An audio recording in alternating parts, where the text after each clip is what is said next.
Hey guys, Daniel Sapp here, tech editor at Pinkbike. The year is 2020 and Pivot has a brand new Switchblade.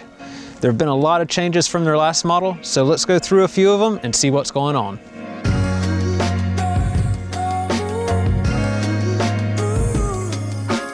All the bikes have more standover height. The extra small will fit riders down to 5 feet tall, and the extra small also fits a water bottle. It won't fit a full-size water bottle, but it will fit a shorter small water bottle. The head tube on that extra small bike is also as short as it can be without having the tapered steer tube with the fork interface with it in a way that is less than ideal. So the new Switchblade most noticeably now has a vertical shock orientation. Flipping the shock like this, according to Pivot, helps keep things more compact, and it allows the use of a coil shock as well. It's a DPX2, and a lot of different brands will do a basic revalve in order to get the tune they want, but they went a little bit beyond that, and they have a whole different base valve design and selector plate on it, and that's to give the shock more support where Pivot decided that was needed.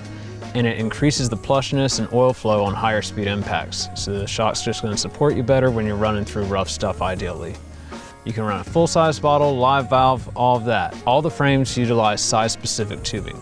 The layup and the tube diameters are different on each side in order to get the ride characteristics that Pivot thought each bike should get, because really tall riders need a frame that rides a little bit differently than a shorter rider. And with those sizes, everything changes, and so they get everything to test how they want it to in order for your ride experience as a 6'8" person to be the same as someone that's 5 feet tall. The big changes that are made to reach that are bottom bracket stiffness, the torsional head tube stiffness, rear triangle, side-to-side stiffness, and the front and rear wheel torsional stiffness. So obviously all the bikes can run a dropper post. The extra small can fit a 100mm post without any issue. The small, a 125, medium, a 150. The large and extra large can fit 175s. And that's dropping them to the collar. For a lot of riders, they're going to be able to run even longer posts than that. The new Switchblade has adjustable geometry. There's a flip chip in the upper linkage, and the flip chip can be flipped very easily on the trail. You just back off the bolts, rotate the chip. You're not going to lose parts or anything like that. You don't have to fully take it apart.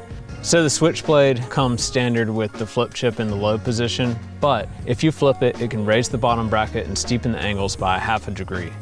That's good if you're going to put 27.5 plus wheels on it. If you're going to do that, you also want to put in the bottom headset cup to further, slacken the front end of the bike out. Or if you want to run 29 in the front and 27.5 in the back. If you're doing less rugged rides or need a little more bottom bracket height, that could come in handy. Standard for Pivot, there's clean cable routing from the front to the back. There's ports for you to be able to get the cables in and out. In the bottom of the shock mount, on the lower mount, there's a hole which enables the bike to drain water. Comes in handy if you're riding in wet conditions, or if you're washing your bike. It keeps everything drier instead of having water pull up below the shock, which happens on a lot of bikes. So also notable, the new Switchblade's one buy only. Most bikes are these days. It's rare to find anything other than that, especially since Shimano and SRAM both have great one buy setups, but you can't put a front derailleur on it anymore.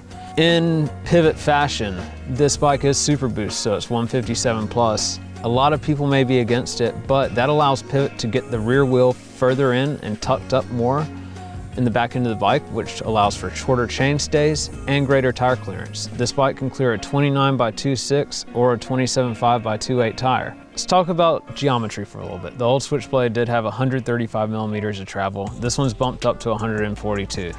This bike, we have a 66-degree head tube angle, 75.5-degree seat tube angle, 455mm of reach, and 430mm chain stays. And this is on the size medium that I'm riding. All of these numbers are slightly more progressive than the previous Switchblade, yet they don't go too far. So on the new Switchblade, the seat tube has been moved forward more.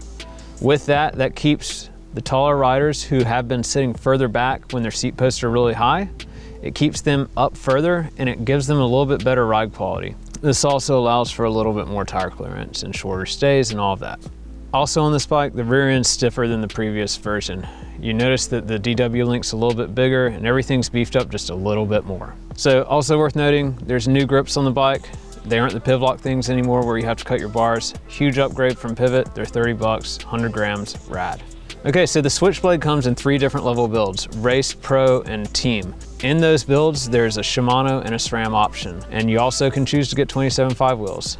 The Race XT 12-speed build costs $5,499 US, all the way up to the Team XX1 Axis with live valve and carbon wheels. It's $12,399. The bike you're looking at here is the Team XTR 12-speed with carbon wheels, and it sells for right at $9,000 and weighs 29 pounds. All right, there you have it, Pivot's new Switchblade. Tell us what you think in the comments below.